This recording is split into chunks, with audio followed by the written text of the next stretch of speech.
নমস্কার, বাংলা আবারে আপনাদের সবাইকে স্বাগত। আপনারা সবাই জানেন এই বাংলা আবার বাঙালির জন্যে, বাংলার জন্যে বিভিন্ন তথ্য, বিভিন্ন খবর, বিভিন্ন দেশের ঐতিহ্য তা তুলে ধরে। আজকেও বাংলা আবারের একটি বিশেষ পর্ব, যে আমরা হিন্দুরা কেমন আছি আর বাংলাদেশে সংখ্যালঘুরা কেমন আছে, এ নিয়েই আজকে আমার সঙ্গে রয়েছেন দণ্ডী স্বামী রামানন্দ তীর্থ মহারাজ। নমস্কার মহারাজ।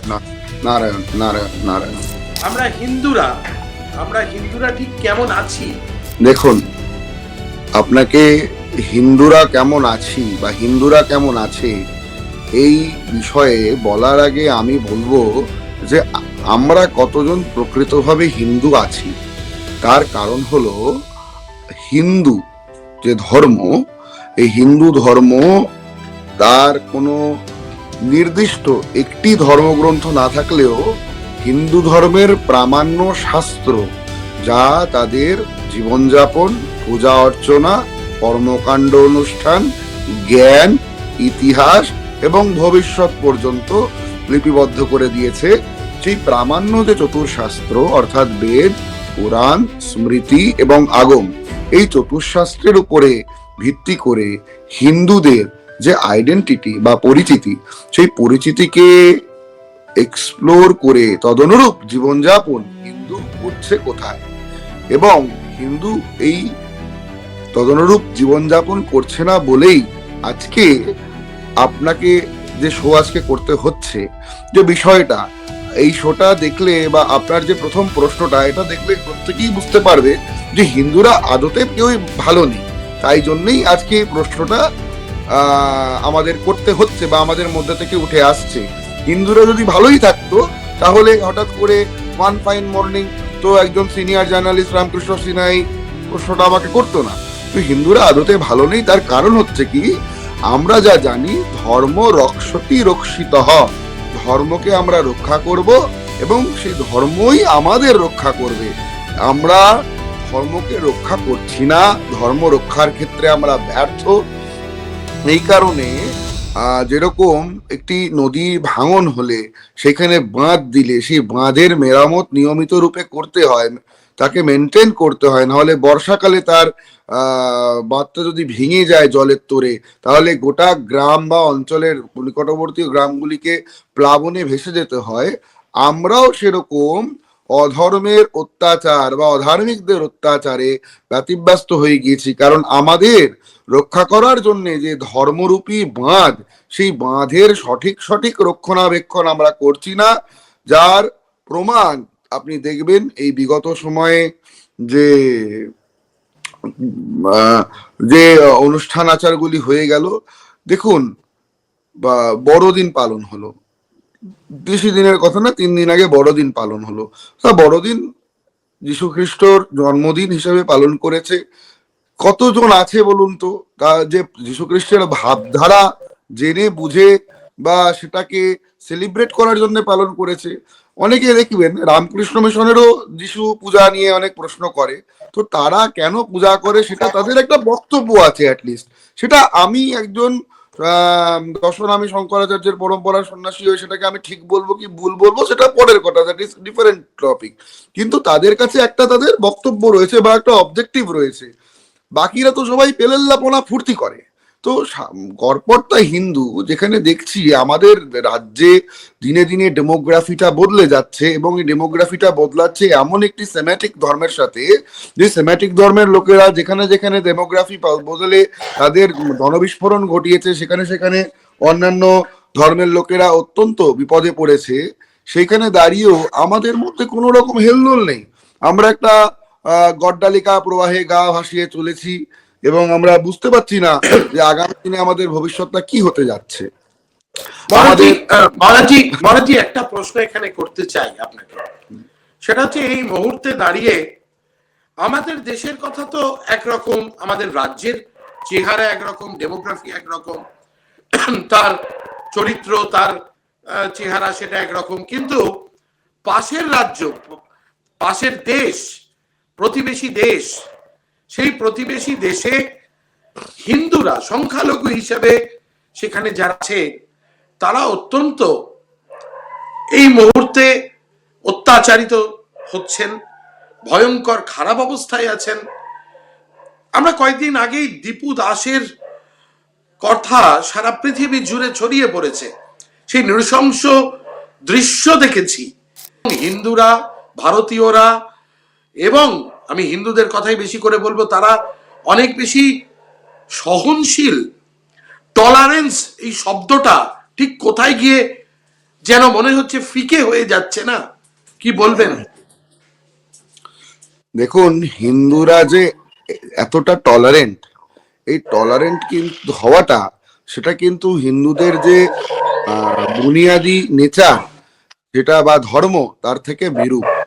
তার কারণ হচ্ছে, আপনি আদি আমাদের দেববিগ্রহগুলি দেখেন, সেই দেববিগ্রহগুলি প্রত্যেকটা বিবিধ আয়ুধ সংযুক্ত। অর্থাৎ অস্ত্র ছাড়া এমন কোনো দেবতা বোধহয় নেই যার হাতে একটা অস্ত্র নেই। প্রত্যেকের হাতেই অস্ত্র আছে, এবং আমরা জানি অস্ত্রের প্রয়োজন হয় দণ্ড দিতে, এবং দণ্ড তখন দিতে হয় যখন কোনো অরাজক তত্ত্ব উৎপীড়ন করে। কিন্তু আমরা যদি সহ্য করি, সহ্য করতে করতে করতে করতে মানুষ বুঝে যাবে যে এই লোকটা নিস্তেজ, বা এই জাতিটি নিস্তেজ, একে যা খুশি তাই করা যায়। আপনি রবীন্দ্রনাথের কথা বললেন, রবীন্দ্রনাথ তো ছিলেন ব্রাহ্ম, তো কোথাও না কোথাও ওনারা হয়তো পৌত্তলিকতা বিশ্বাস করতেন না, কিন্তু ব্রাহ্ম ছিলেন। সেইখানে হয়তো উনি বলেছেন যে প্রতিটি জীবতত্ত্বের মধ্যেই তো সেই পরব্রহ্মের অংশ রয়েছে, তাই সেই কারণে প্রত্যেকে একই জায়গায় লীন হয়। আমরা যারা অদ্বৈত বেদান্ত সেই দর্শনে বিশ্বাস করি, বিশেষত দর্শনামী সন্ন্যাসীরা, যার মানে শঙ্করাচার্য, আখাড়া, বা ধরুন রামকৃষ্ণ মিশন পশ্চিমবাংলার প্রেক্ষাপটে ভারত সেবাশ্রম, যারা দর্শনামী সন্ন্যাসী রয়েছে, প্রত্যেকে কিন্তু অদ্বৈত বেদান্ত পথে বিশ্বাস করি। আমরাও বিশ্বাস করি যে পৃথিবীর প্রতিটি জীবতত্ত্বে সেই পরব্রহ্ম বিরাট পুরুষেরই অংশ, মানে জীবতত্ত্ব রয়েছে। কিন্তু বিষয় হলো, আমাদের শাস্ত্র যেমন এটা আমাদের শিখিয়েছেন, সেরকম শাস্ত্র আমাদের এটাও শিখিয়েছে যে প্রতিটি তত্ত্বে দেবতা থাকা সত্ত্বেও সেই দেবতার অনুরূপ পূজার ব্যবস্থা আমাদের করতে হবে। যেরকম ধরুন, একটি মানুষ যে পরোপকারী, দানী, তো সেই মানুষ, তার মধ্যেও ঈশ্বর রয়েছে। তো সে যখন আসবে, তাকে আমরা ফেলিসিটেশন যেরকম ভাবে করব, একজন চোর বা খুনি, তার জন্যে তার পূজাটা বেত্রাঘাত দিয়ে হবে। পূজা দুটোই, বেত্রাঘাত পূজা, আবার মালা পরিয়ে দেওয়া পূজা, দুটোই উপচার। সেই উপচারগুলি ব্রহ্ম তার কর্ম এরূপে সম্পাদিত করে, তার প্রতি আমাদের প্রতি উপাচারগুলি সেরকম হবে। এইটি হলো আমাদের শাস্ত্রের কথা। আর একটা কথা, আমি রবীন্দ্রনাথের কথা বললেন, তখন রবীন্দ্রনাথের ভাষাতেই বলবো যে রবীন্দ্রনাথ তো এটাও বলেছেন যে অন্যায় যে করে ও অন্যায় যে সহে, তব ঘৃণা যেন তারে তৃণ সমদহে। তো এখন বিষয় হলো, অন্যায় সইতে তো রবীন্দ্রনাথ কখনো বলেনি। রবীন্দ্রনাথ বলেছেন নানা ভাষা, নানা মত, নানা পরিধান, বিবিধের মাঝে দেখো মিলন মহান। তো তিনি বিবিধের মধ্যে ঐক্যের কথা, যেহেতু তিনি ব্রাহ্ম ছিলেন, যেটা আমার ইন্টারপ্রিটেশন রবীন্দ্রনাথকে নিয়ে, তিনি এই দর্শন বা এই মনস্তত্ত্ব থেকে বলেছেন। কিন্তু উনি কখনোই অত্যাচার সহ্য করতে বলেননি, বরঞ্চ আপনাদের একটা জিনিস বুঝতে হবে যে দুটি ধরাতল থাকে মানুষের বুদ্ধিতে, একটি হচ্ছে কনসিয়াস, একটা হচ্ছে সাবকনসিয়াস। সেরকম আমাদের যে অ্যাপ্রোচ বা দৃষ্টিভঙ্গি, তারও দুটি ভাগ রয়েছে, একটি সূক্ষ্ম ভাগ, একটি স্থূল ভাগ। দেখুন, সবার উপরে মানব ধর্ম, তাহার উপরে নাই, কারণ সত্যি তো মানবের মধ্যে, ওর ভেতরে যে ব্রহ্ম রয়েছে, আমার ভেতরেও সেই ব্রহ্ম রয়েছে। পৃথিবীর সকল হস্তি, কুকুর, সারমীয়, কি বলে, মার্জার, গর্ধব, সবার মধ্যে একই ব্রহ্ম রয়েছে। কিন্তু আপনি নিউক্লিয়ার ফিজিক্স পড়াতে কি একটি বাঁদরকে বলবেন? বলবেন না তো। বাঁদর তো বাঁদরের খেলাই দেখাতে পারে। আপনি যে কোনো রকম নিউরো মেডিসিনের জন্য ভুজঙ্গের উপরেই তো ডিপেন্ডেন্ট, তাই না? সাপের উপরেই তো ডিপেন্ডেন্ট, তার যে বিষ, সেখান থেকেই তো আপনি নার্ভের ওষুধ বানাবেন। সেটা তো একটা সিংহ করতে পারবে না, বা একটা হাতি করতে পারবে না। তো দেখুন, সূক্ষ্মভাবে প্রতিটা তত্ত্বে একই ব্রহ্মতত্ত্ব থাকা সত্ত্বেও যেহেতু স্থূলভাবে আমরা পৃথক পৃথক বর্ণাশ্রম, পৃথক পৃথক জীবদেহ, পৃথক পৃথক সম্প্রদায়, পৃথক পৃথক অবস্থার মধ্যে জন্মেছি, বা বর্তমান সময়ে আমাদের অনুকূল ইচ্ছা অনুযায়ী আমরা যেটাকে বয়ে নিয়ে চলেছি, তাই ব্যবহারিক ধরাতলে প্রতিটা জীবের সঙ্গে ব্যবহার কিন্তু আমাদের আলাদা আলাদাই হবে, এক হবে না। আপনি একজন সাংবাদিক, আপনার কাছ থেকে আমি একজন সাংবাদিক সুলভ আচরণই আশা করব। আপনি আমার বাড়িতে এলে আপনাকে আমি, আমার আশ্রমে এলে আপনাকে অভ্যর্থনা জানাবো, বসাবো, আপনার সঙ্গে সদ্ভাব করব। কিন্তু যদি ধরুন একজন একজন দাগি খুনি বা একজন দাগি চোর সে যদি আসে, তাকে কি আমি আপনার মতো আপনাকে যে দৃষ্টিভঙ্গিতে দেখবো সেই দৃষ্টিভঙ্গিতে দেখতে পারি? কখনোই নয়। তাকে কিন্তু আমি নিয়ে সবসময় ছমছমে একটা মানে উত্তেজনা, টেনশন আমার মধ্যে থাকবে।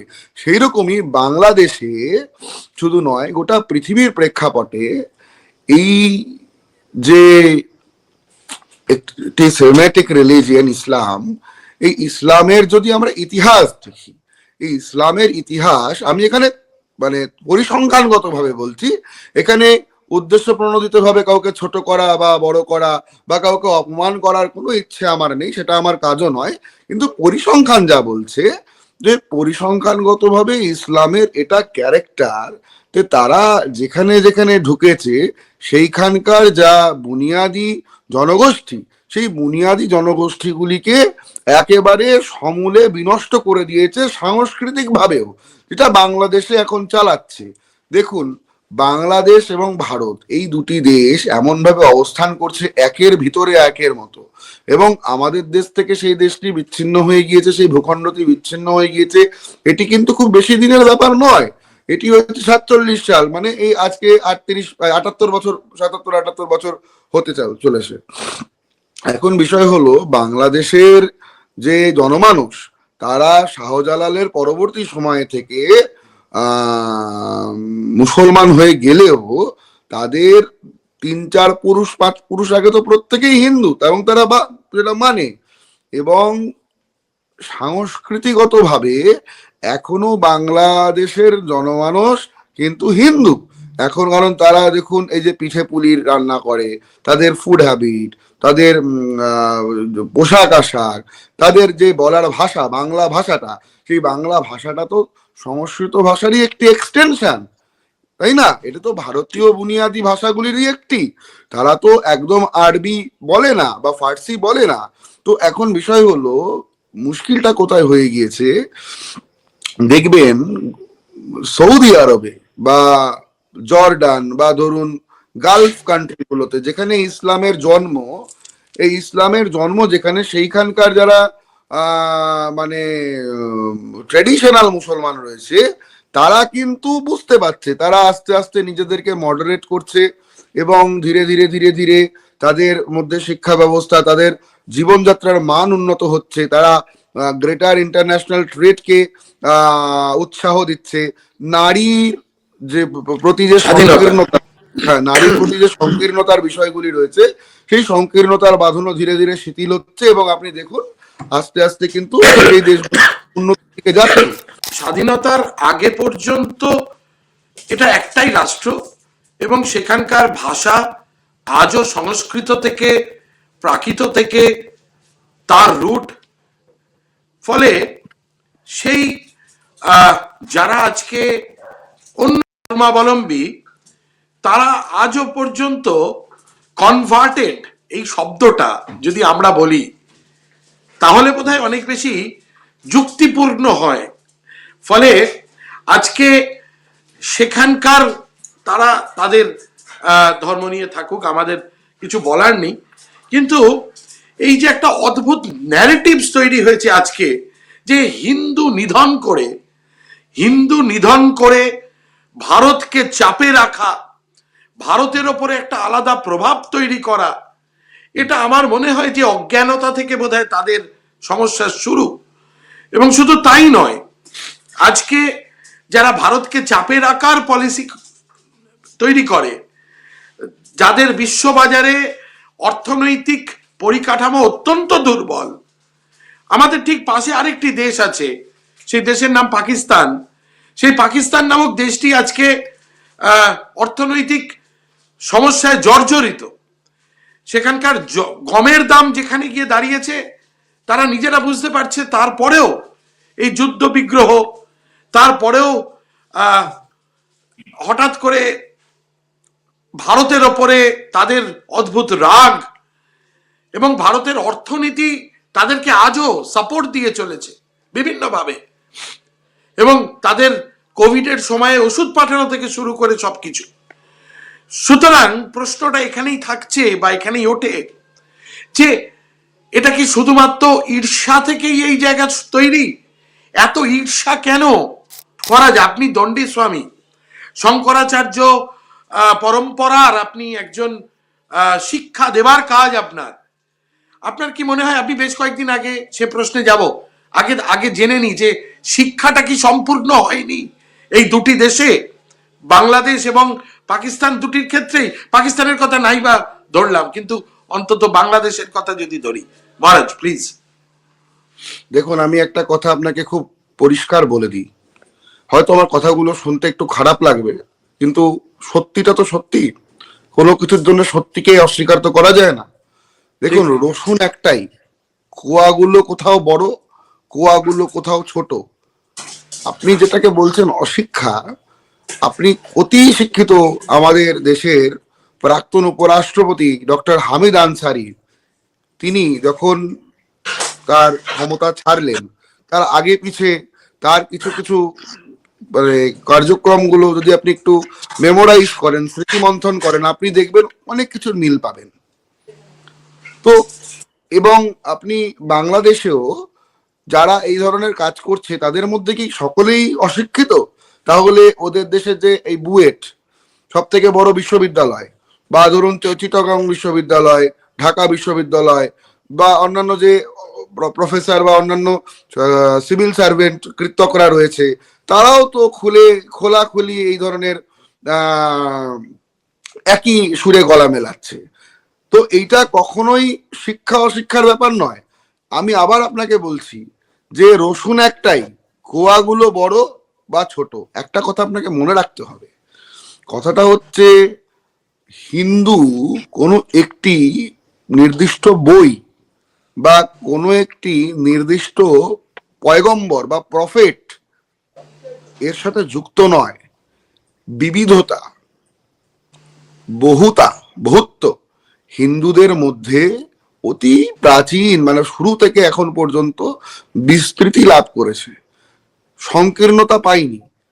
কিন্তু মুশকিল হলো, যখন কোনো জনগোষ্ঠী একটি বই, একটি পয়গম্বরে আবদ্ধ হয়ে যায়, তখন তাদের মধ্যে এই ধরনের সংকীর্ণতা ইতিহাসের নিয়মেই অত্যন্ত প্রাসঙ্গিক, বা এটা আসতে বাধ্য। কিন্তু তার মধ্যেও দেখুন, যারা যারা মডারেট হতে পারছে, প্রকৃত শিক্ষায় শিক্ষিত হতে পারছে, তারা কিন্তু নিজেদেরকে আপগ্রেড করছে।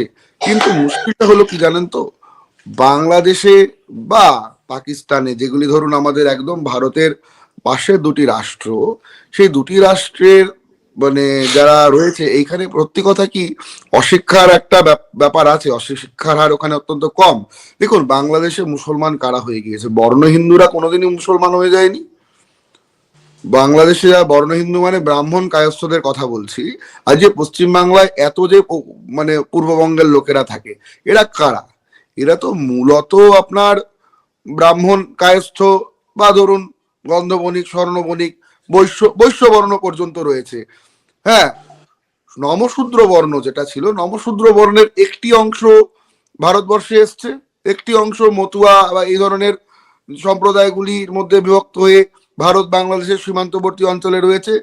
যোগেন মন্ডলের কথা শুনে কিছু লোক ওখানে থেকে গিয়েছিলেন, তারা এখন ওখানে অতীব কষ্টের মধ্যে দিয়ে দিন কাটাচ্ছে। তো এখন বিষয় হলো যে এই যে মানে নিম্নবর্ণের যারা হিন্দুরা ছিল, পরবর্তীকালে তারা ইসলামে কনভার্ট হয়েছে, এদের মধ্যে না মানে যেটা মানে ট্রেডিশনাল অশিক্ষা, এই ট্রেডিশনাল অশিক্ষাটা এমন ভাবে মানে হ্যামার্ড হয়ে গিয়েছে যে এদেরকে খুব সহজেই বোকা বানানো যায়। সেটা 72 হুরের গল্প দিয়ে হোক, বা ধরুন স্বর্গের সুরার নদী, মাংসের পাহাড়, হ্যাঁ, বা কি বলে চিরকুমারী নারীর গল্প দিয়ে হোক। এখন বিষয় হলো কি, আপনি বললেন এরকম ঘটনা, গমের দাম বেড়ে যাচ্ছে, চালের দাম বেড়ে যাচ্ছে, মানুষের শিক্ষা নেই, রাস্তায় বেরোলে গয়না পড়তে পারে না। আমি আপনাকে আরো বলছি, একটা মেয়ে কলেজে যাচ্ছে, সে ফিরবে কিনা সেখানকার বাবা মারা জানে না। আমি গত বছর তো বাংলাদেশে গিয়ে দেখেছি, শুধুমাত্র হিন্দু কেন, আমি মুসলমান। আসছি আপনার কাছে আসছি, শেষ প্রশ্নে আসবো। আপনি নিজে বাংলাদেশ, এই অস্থির সময়ে আপনি নিজে বাংলাদেশ ঘুরে এসেছিলেন গত বছর, এই আগস্টের সমস্যার পর মানুষ, সেখানে মানুষ বারবার অত্যাচারিত হচ্ছে, একদল অত্যাচার করছে, নতুন শাসন তন্ত্র কায়েম করবার চেষ্টা করছে। এখনো পর্যন্ত নির্বাচনের কোনো ঠিক ঠিকানা নেই, এখনো পর্যন্ত সঠিক নির্বাচনের পদ্ধতি ঘোষণা তারা করে উঠতে পারলেন না। সেখানকার নতুন তদারকি সরকার তৈরি হলো, আপনি নিজের চোখে দেখে এলেন, কি অনুভব আপনার, কি অভিজ্ঞতা হলো? আমার অনুভব হচ্ছে দেশটার যে একটা ফাংশনাল সিস্টেম থাকে, তো প্রত্যেকটা ঠিক মানে প্রত্যেকটা ইনস্টিটিউশন, আমাদের প্রতিটা দেশ তো একটা ইনস্টিটিউশন, এই ইনস্টিটিউশনের কিছু রুলস রেগুলেশন সিস্টেম থাকে। তো যেমন কলেজে ভর্তি হতে গেলে একটা ফর্ম তুলতে হয়, ফর্ম ফিল আপ করে জমা দিতে হয়, তারপরে নাম উঠলে পরে ফিস দিতে হয়, তারপর ভর্তি হয়। বাংলাদেশে এই সিস্টেমটা ভেঙে গিয়েছে, সিস্টেম কোল্যাপস করেছে। বাংলাদেশ চালাচ্ছে কিছু বছরের পর বছর ফেল করা মাদ্রাসা ছাপ, যারা মনে করে পৃথিবীর চাপটা চাঁদ দুটুকরো, বা ধরুন হিন্দু মেরে জন্নাতে গেলে হুরপরি পাবো, এই ধরনের মানসিকতার কিছু লোক তারা বাংলাদেশ চালাচ্ছে। ওদের যিনি প্রধান উপদেষ্টা ডক্টর ইউনুস, তিনি এগুলি সব বুঝছেন। তিনি কেবলমাত্র কুমিরের কান্না দিয়ে এবং কিছু মিথ্যাচার করে উনার শেষ বয়সে ক্ষমতাকে উপভোগ করছেন, আর কিচ্ছু নয়। এবং আপনাকে আমি বলি, বাংলাদেশে কেবলমাত্র হিন্দুরা নয়, মানে একটা হিন্দুরা তো অত্যাচারিত বটেই, বাংলাদেশের অত্যাচারের মানে এই ধরুন এই যে ছাত্র আন্দোলন হলো, বা ধরুন যে জুলাই বিপ্লব হলো, সেইখানকার যারা নায়ক নায়িকারা 17 থেকে 30 বছরের ভেতরের যে নায়ক নায়িকারা, তাদের এত অত্যাচার বেড়ে গিয়েছে যে তার থেকে সাধারণ মুসলমানরাও রেয়াত পাচ্ছে না। হিন্দু বলুন মুসলমান বলুন, কেউই যখন বাড়ির বাইরে বেরোচ্ছে, তাদের মেয়েরা কলেজে যাচ্ছে বা কোনো বিষয়ে যাচ্ছে, সে ফিরে আসবে কি আসবে না সেটা ঠিক নেই। হিন্দু হলে আরো সব টার্গেট, বিচারই হবে না। মুসলমান হলে হয়তো একটু ঝগড়াঝাটি হতে পারে, প্রতিহত হতে পারে, সেখানে ক্ষমতার লড়াই, ক্ষমতাবান ব্যক্তিটি জিতবে। আর হিন্দু হলে সেখানে তার কোনো বিচার হবে না। দেখুন, আপনি এটা কথা ভাবুন, এই যে বাচ্চা বাচ্চা ছেলেরা, তাদের বয়স এত কম, একটি হিন্দু ছেলেকে নিয়ে গিয়ে পুড়িয়ে মেরে দিল বা গাছে বেঁধে, তারা কি জানতো না যে ওর কাছে একটা অ্যান্ড্রয়েড মোবাইল নেই? যে কি নবীর অবমাননা করলো, কি বলেছে, কেন বলেছে, কি বিষয়, এটা ন্যূনতম প্রমাণের তাদের কোনো আবশ্যকতা নেই। এটা মানুষ খুন করার ক্ষেত্রে আমি যদি বুঝতাম যে একটা গুজব উঠলো, সেই গুজবের থেকে আমি বাঁচবো, বা গুজবটাকে আমি প্রতিহত করবো, বা কেন হলো তার উত্তর চাই, সেখানে আমি একটা স্ট্যান্ড নিলাম, সেই স্ট্যান্ডটা কি একটা মানুষকে খুন? তার জন্য তারা ন্যূনতম একটা প্রমাণের অপেক্ষা করলো না।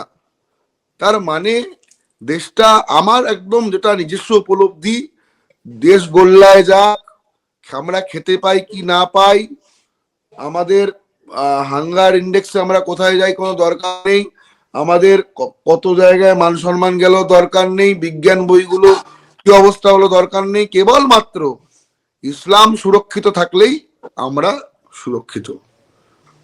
এবং এইটা পালন করতে গিয়ে ওদের যা অবস্থা হচ্ছে, এবং আগামী দিনে ওদেরকে এমন ভয়ঙ্কর পেমেন্ট দিতে হবে এটার জন্য, আমি জানি না যে আমরা উপমহাদেশে, ভারতীয় উপমহাদেশে দুটো নতুন সোমালিয়া দেখতে পাবো কিনা আগামী দিনে। যখন ঠিক প্রতিবেশী একটা দেশ, সেখানে এত বড় পদক্ষেপ তারা নিচ্ছে, সে দেশের তরুণ সমাজ প্রত্যেকটা মুহূর্তে প্রতিবেশী দেশের সাথে সংঘাতের রাস্তা তারা খুলছে, তারা কি একবারও ভেবে দেখছেন যে কোন রাস্তায় তারা যাচ্ছেন? এ দেশ তাদেরকে কি দিয়েছে, অর্থাৎ ভারত তাদের কি দিয়েছে? আজকে তাদের একটু পুরনো দিনে ফিরে যাওয়ার তো প্রয়োজনীয়তা ছিল বই কি। ভারত তাদেরকে যে স্বাধীনতা এনে দিয়েছিল, সেই স্বাধীনতা কি তারা আদৌ চেয়েছেন? এ প্রশ্ন এখন জাগছে। শুধু মনে হয় যে ভারত কিন্তু সেদিন অনেক কিছুই করতে পারত, আগামী দিনেও ভারত হয়তো অনেক বড় কিছু করতে পারে, কিন্তু এখনো পর্যন্ত ভারতের তরফ থেকে, কেন্দ্রীয় সরকারের তরফ থেকে এখনো পর্যন্ত কোথাও কোথাও কোনো রকম ভাবে এই দেশের প্রতি অবমাননা কোনো ইঙ্গিত ভারত দেয়নি। অথচ প্রতিটা দিন আমাদেরকে বয়ে বেড়াতে হচ্ছে, প্রতিটা দিন আমাদের বয়ে বেড়াতে হচ্ছে কিছু বদনাম।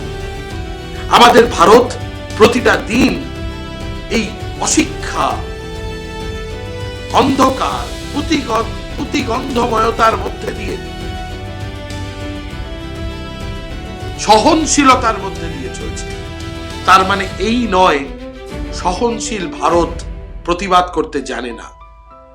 যদি ভারত স্বাধীনতা এনে দিতে পারে, তাহলে এই ভারত অন্যায়কে প্রশ্রয় দেওয়ার প্রশ্নে বজ্র কঠিনও বটে। আমাদের সঙ্গে ছিলেন এতক্ষণ শঙ্কর পরম্পরা, একজন দণ্ডী স্বামী, যার কাজ সমাজকে শিক্ষা প্রদান করা।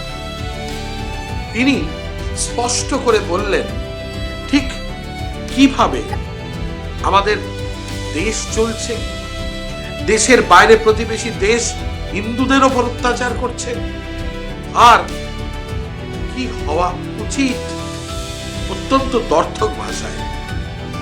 এটুকু বিদ্যা বুদ্ধি যাদের রাখবেন তারা নিশ্চয়ই বুঝতে পারবেন একজন দণ্ডী স্বামী ঠিক কি কথা বললেন, কি তথ্য দিলেন। আজ এ পর্যন্তই। আপনারা ভালো থাকুন, সঙ্গে থাকুন, বাংলা আবার দেখতে থাকুন। নমস্কার। না মহারাজ না প্রণাম। না।